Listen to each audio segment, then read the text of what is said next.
Hello viewers, আশা করি আপনারা সকলে ভালো আছেন। আমি ফিলিপ, টেক জ্ঞান ইউটিউব চ্যানেলে আপনাদের সকলকে জানাই স্বাগত। আজ আমরা যে ব্যাপারটি নিয়ে ডিসকাস করব সেটি হলো একটি কম্পিউটারকে বা পিসিকে কি করে অ্যাসেম্বল করব।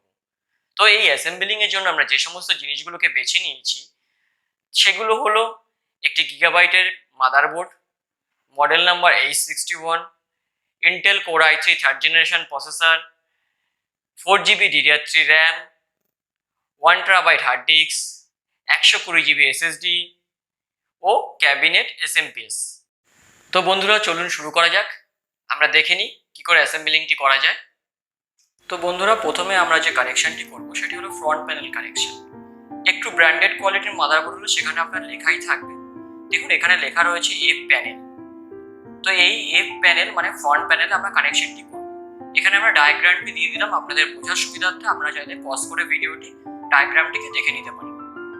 তো এর মধ্যে আমরা প্রথম যে পিনটি আছে 9 নম্বর পিনটিকে ছেড়ে দিয়ে আমরা পাশের যে পিন দুটি আছে সেখানে আমরা সেট আপ করবো। দেখুন আমার আঙুলের পজিশনটা দেখুন, এই যে 9 নম্বর পিন, এই 9 নম্বর পিনটিকে আমরা ছেড়ে দেবো। ছেড়ে দিয়ে পাশের যে দুটো পিন আছে সেখানে আমরা সেট করবো রিস্টার সুইচ। এই আমার হাতে দেখুন রিস্টার সুইচ লেখা রয়েছে। এটি বিভিন্ন ক্যাবিনেটে বিভিন্ন কালারে থাকে, আপনারা একটু নোটিস করে নেবেন রিস্টার সুইচ লেখা থাকবে। তো রিস্টার সুইচটিকে আমরা এখানে সেট করবো। আলতো করে এখানে প্রেস করলে পিনের মধ্যে সেট হয়ে যাবে। কাজটি করার সময় সাবধানে করবেন যাতে পিনগুলি বেঁকে না যায়। দেখুন সেট হয়ে গেল। এবার তার পাশে যে পিন দুটি রয়েছে সেখানে আমরা সেট করব হার্ড ডিস্ক এলইডি। তো এই দেখে নিন আমার হাতে রয়েছে হার্ড ডিস্ক এলইডি পিনটা। হার্ড ডিস্ক এলইডি পিন দুটিকে আমরা পাশের পিন দুটিতে সেট করে নেব। তো আমরা পিন দুটিকে সেট করে নিচ্ছি পাশের পিনের পজিশনে। সেট হয়ে গেল। এবার আমরা যে রিস্টার্ট সুইচ তার অপর দিকে লাগাবো পাওয়ার সুইচ, মানে যে সুইচটি ক্যাবিনেট অন করলে পাওয়ার আসে পিসিতে, সেই সুইচটা। তো সেই সুইচটিকে আমরা ঠিক রিসেট সুইচের উল্টো দিকে যে পিন দুটি রয়েছে সেখানে আমরা সেট করে দিলাম। এবার আমরা সেট করব হচ্ছে পাওয়ার এলইডি মাইনাস। দেখুন আমার হাতে যে সাদা ক্লিপটি রয়েছে সেটি পাওয়ার এলইডি মাইনাস এবং সবুজটি হচ্ছে পাওয়ার এলইডি প্লাস। প্রথমে আমরা সেট করব পাওয়ার এলইডি মাইনাস পিনটিকে। তো কি করে হাতে ধরে নিতে হবে দেখুন, অতি সূক্ষ্মভাবে কাজটি করতে হবে। আমরা ক্যাবিনেটের ভেতরে ঢুকিয়েও মাদারবোর্ডটিকে সেট করতে পারতাম, কিন্তু আমাদের সেক্ষেত্রে কাজটি করতে অসুবিধে হতো। আপনারা চাইলে ভেতরে করেও করতে পারেন, আমরা বাইরে সেট আপ করে নিচ্ছি। তো আলতো করে পিনটিকে ধরে নিয়ে প্রেস করলেই হালকা করে এটি সেট হয়ে যাবে। হয়ে গেল পাওয়ার এলইডি মাইনাস। এবার পাওয়ার এলইডি প্লাসটিকে আমরা সেট করব। একই রকম ভাবে পাওয়ার এলইডি প্লাসটিকে আমরা সেট করে নিচ্ছি। হয়ে গেল আমাদের ফ্রন্ট প্যানেলের পাওয়ার কানেকশন। এবার আমরা যে সেটআপটি করব ফ্রন্ট প্যানেল অডিও, অর্থাৎ ক্যাবিনেটের সামনের দিকে যে অডিও পোর্ট দুটি রয়েছে তার কানেকশন। তো দেখুন মাদারবোর্ডে এখানে লেখাও থাকবে, আপনাদেরকে দেখাচ্ছি। এই দেখুন আমার আঙুলের পজিশনে এফ অডিও লেখা রয়েছে। এই এফ অডিও পোর্শনে আমাকে ফ্রন্ট প্যানেলের অডিওর কেবিলটাকে কানেক্ট করতে হবে। প্রপার কাট আউট দেখে প্রেস করবেন। সেট হয়ে গেল আমাদের ফ্রন্ট প্যানেল অডিও। এবার আমরা ফ্রন্ট প্যানেল ইউএসবি কানেকশনটি করে নেব, যেটি ক্যাবিনেটের প্রথম দিকে যে ইউএসবি পোর্শনগুলো থাকে তার কানেকশন। দেখুন এখানে ইউএসবি লেখা রয়েছে এবং মাদারবোর্ডেও এফ ইউএসবি লেখা থাকবে। বোঝা যাচ্ছে এখানে ইউএসবি লেখাটি। এবার আমরা মাদারবোর্ডটিকে দেখে নেব। দেখুন এখানে এফ ইউএসবি লেখা রয়েছে।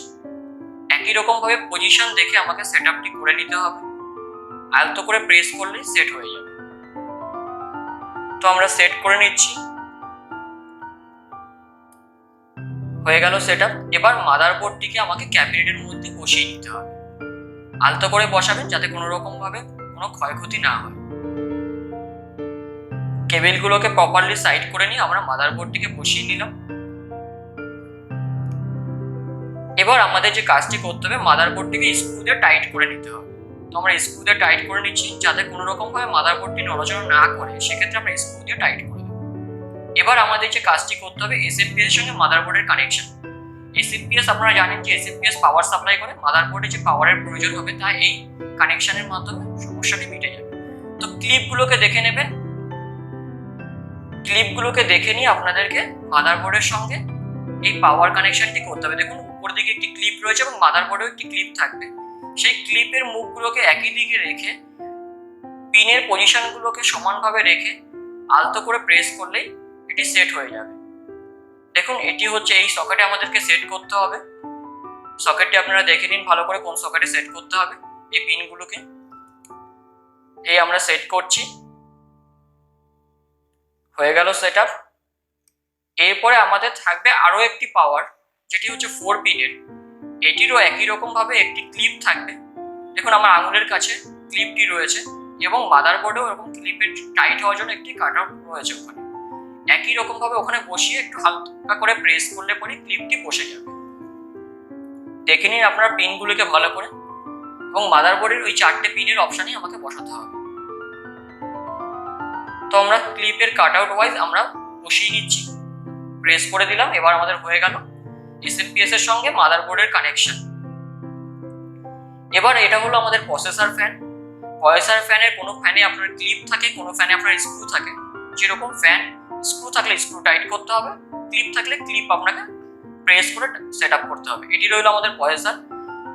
H61 মাদারবোর্ডের জন্য আমরা যে প্রসেসরটি বেছে নিয়েছি সেটি হলো Intel core i3 third generation processor. এটি এই মাদারবোর্ডের সঙ্গে সম্পূর্ণভাবে কম্প্যাটেবল। দেখে নিন এখানে লেখাও থাকবে আপনার Intel core i3 third generation processor.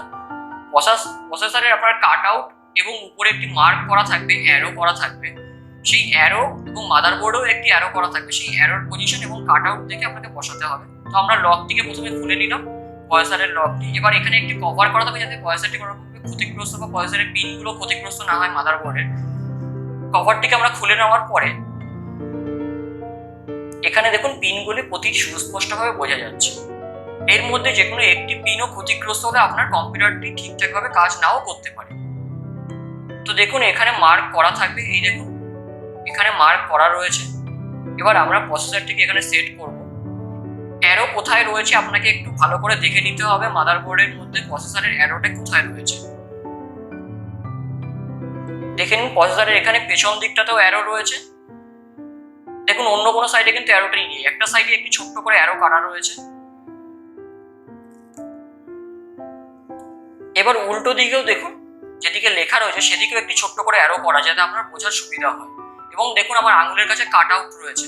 এই কাট আউটের পজিশন এবং অ্যারোর পজিশন দেখে আমাকে প্রসেসরটি আলতো করে ওখানে বসিয়ে দিতে হবে। কোনো রকম কোনো প্রেস করবেন না প্রসেসর সেট করার সময়, তাহলে মাদারবোর্ডটি ক্ষতিগ্রস্ত হতে পারে।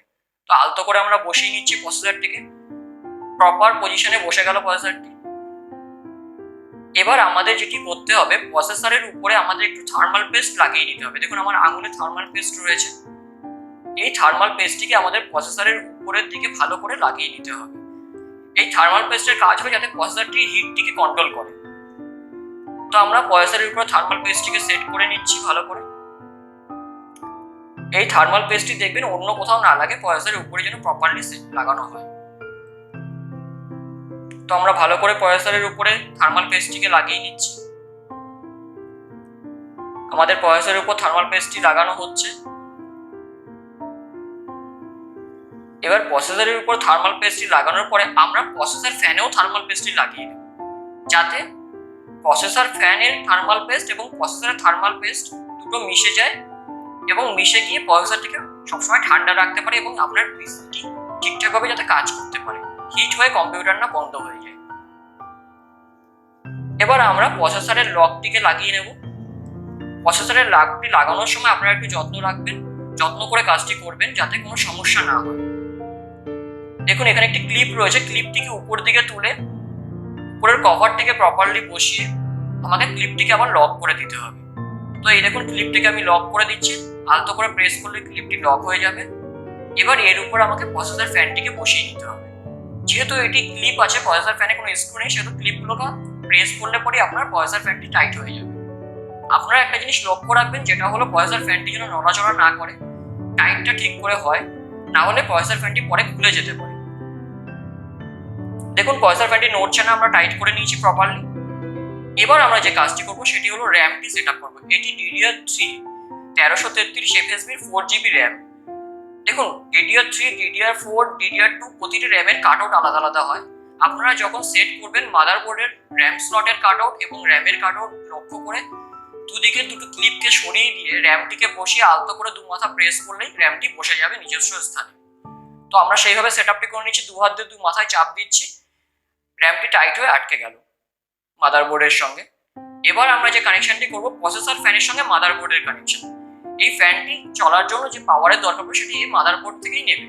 সেক্ষেত্রে আমরা এই ফ্যানটির কানেকশন মাদারবোর্ডের সঙ্গে করে নেব।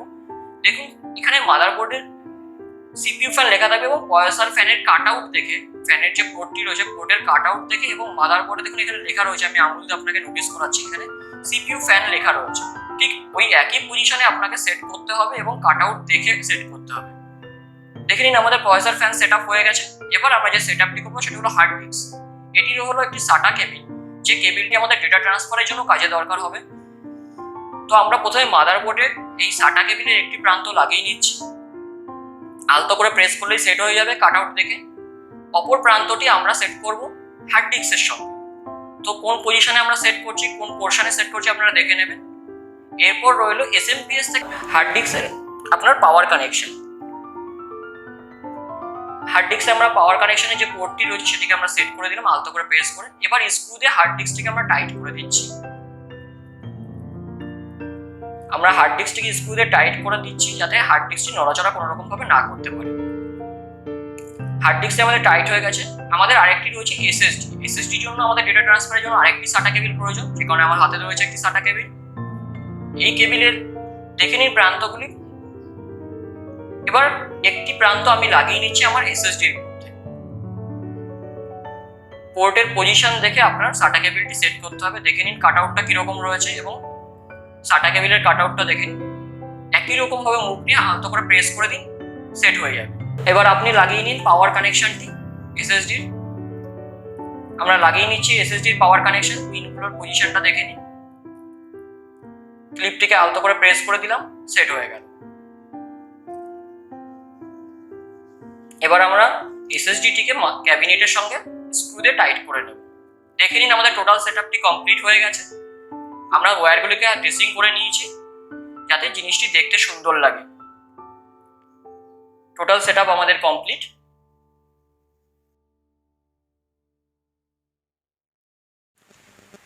তো বন্ধুরা, আমাদের ভিডিওটি আশা করি আপনাদের ভালো লেগেছে। যদি ভিডিওটি ভালো লেগে থাকে তাহলে ভিডিওটিকে লাইক করুন ও শেয়ার করুন ও চ্যানেলটিকে সাবস্ক্রাইব করে বেল আইকনটি ক্লিক করুন, যাতে এই চ্যানেলে আপলোড হওয়া পরবর্তী ভিডিওর ইনফরমেশন আপনি সবার আগে পেতে পারেন। এছাড়া আমাদের ফেসবুক ও ইনস্টাগ্রামে ফলো করুন। সেখানে আমরা আগে থেকেই ইনফরমেশন দিয়ে থাকি যে কি ভিডিও আসতে চলেছে। ফেসবুক এবং ইনস্টাগ্রাম পেজের লিঙ্ক আমরা ডেসক্রিপশনে দিয়ে দিলাম। এই অ্যাসেম্বলিং এর জন্য আমরা যে সমস্ত প্রোডাক্টগুলোকে ব্যবহার করেছি সেগুলোর পারচেজ লিঙ্ক আমরা ডেসক্রিপশনে দিয়ে দিচ্ছি, যেখান থেকে আপনারা গিয়ে অতি সহজেই জিনিসগুলোকে পারচেজ করতে পারবেন। বন্ধুরা, যদি কোনো প্রশ্ন থাকে বা ভিডিওটি কেমন লাগলো আমাদেরকে কমেন্ট করে অবশ্যই জানাবেন। সবাই ভালো থাকুন, সুস্থ থাকুন। আবার দেখা হবে পরবর্তী কোনো ভিডিওতে নতুন কোনো টেকনোলজি রিলেটেড ইনফরমেশন নিয়ে। ধন্যবাদ।